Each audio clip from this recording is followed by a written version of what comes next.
নাজিৰাত আজিৰে পৰা প্ৰথম বাৰ্ষিক উজনি Assam under 16 inter club cricket tournament আৰম্ভ। নাজিৰা ক্ৰিকেট একাডেমীৰ উদ্যোগত নাজিৰা জিলা ক্ৰীড়া সন্থাৰ খেলপথাৰত আজিৰ পৰা আৰম্ভ হৈছে প্ৰথম বাৰ্ষিক উজনি Assam under 16 inter district cricket প্ৰতিযোগিতা। নাজিৰা জিলা ক্ৰীড়া সন্থাৰ খেলপথাৰত অনুষ্ঠিত প্ৰতিযোগিতাখনিৰ উদ্বোধনী অনুষ্ঠানত অসম ক্ৰিকেট সন্থাৰ প্ৰাক্তন সভাপতি ৰমেন দত্ত, নাজিৰা সমজিলাৰ তথ্য আৰু জনসংযোগ বিষয়া ডক্টৰ বৰ্ণালী দত্তকে প্ৰমুখ কৰি কেইবাগৰাকী বিশিষ্ট ব্যক্তি উপস্থিত থাকে। উজনি অসমৰ সৰ্বমুঠ 8টা দলে অংশগ্ৰহণ কৰিবলগীয়া এই প্ৰতিযোগিতাখনিৰ উদ্বোধনী মেচখন ৰয়েল কোচিং চেণ্টাৰ শিৱসাগৰ আৰু ফনিক্স কোচিং চেণ্টাৰ শিৱসাগৰ দলৰ মাজত অনুষ্ঠিত হয়। নাজিৰা ক্ৰিকেট একাডেমীৰ সৌজন্যত আমি প্ৰথমবাৰৰ বাবে উজনি অসম আণ্ডাৰ 16 এই টুৰ্ণামেণ্টখন ক্ৰিকেট টুৰ্ণামেণ্টখন অনুষ্ঠিত কৰিছোঁ। আমি এটা ভাবিছোঁ যে আমাৰ যিসকল উদীয়মান খেলুৱৈ আছে সেই খেলুৱৈসকলে যাতে উৎসাহিত হ'ব পাৰে, কাৰণ বৰ্তমান খেলৰ টুৰ্ণামেণ্টৰ সংখ্যাটো কমি গৈছে। সেইকাৰণে আমি নাজিৰা ক্ৰিকেট একাডেমীয়ে এই উদ্যোগটো লৈছোঁ। ইয়াত মুঠ 8টা দলে অংশগ্ৰহণ কৰিছে। আমি দুয়োটাকে এ গ্ৰুপ আৰু বি গ্ৰুপ লীগ বেচিছত খেলখন অনুষ্ঠিত কৰিছোঁ, যাতে প্ৰত্যেকটো টীমেই খেলিবলৈ সুবিধা পায়। আমাৰ প্ৰত্যেকটো টীমেই 3খনকৈ খেল খেলিবলৈ সুযোগ পাব।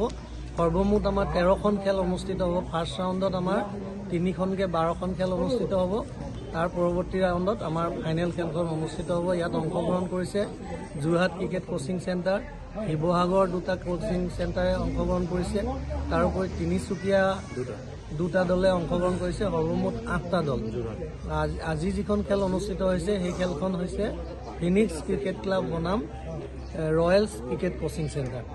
গতিকে আমি আশা কৰিছোঁ এখন ভাল টুৰ্ণামেণ্ট হ'ব, আৰু আমি যিসকল ক্ৰিকেট অনুৰাগী ব্যক্তি আছে সেইসকলকো আমাৰ এই আজিৰ পৰা অনুষ্ঠিত হোৱা 15 দিনমান খেল অনুষ্ঠিত হ'ব। সেই আটাইকেইখন খেলতে সকলো ক্ৰিকেট অনুৰাগী ৰাইজক উপস্থিত থাকিবৰ কাৰণে অনুৰোধ জনাইছোঁ। নাজিৰাৰ পৰা যদুমণি হাজৰিকা ৰিপৰ্ট, অসম আদিত্য। NKS হুণ্ডাইলৈ স্বাগতম। নৰ্থ ইষ্টৰ প্ৰথম GDSI 2.0 ফিচাৰ্ছ ডিলাৰ হৈছে NKS হুণ্ডাই। অত্যাধুনিক সা সুবিধাৰে তৈয়াৰী মষ্ট আপডেটেড হুণ্ডাই ডিলাৰ এতিয়া ডিব্ৰুগড়ত। আমাৰ NKS হুণ্ডাই ডিলাৰত open sales consulted room, customer ৰুমৰ লগতে পুৰণি গাড়ীৰ এক্সচেঞ্জ ফেচিলিটিও ৰখা হৈছে। ইয়াত চেলছৰ লগতে ছাৰ্ভিচ ছেক্টৰৰ সুন্দৰ সুবিধা আছে। প্ৰয়োজনীয় সকলো এডভান্স টুলছ, হুইল বেলেন্সিং, এলাইনমেণ্টৰ অত্যাধুনিক machine, post hydraulic lift, fully train men পাৱাৰৰ লগতে nitrogen gas filling facility, fully automatic car ৱাছৰ ফেচিলিটিও আছে।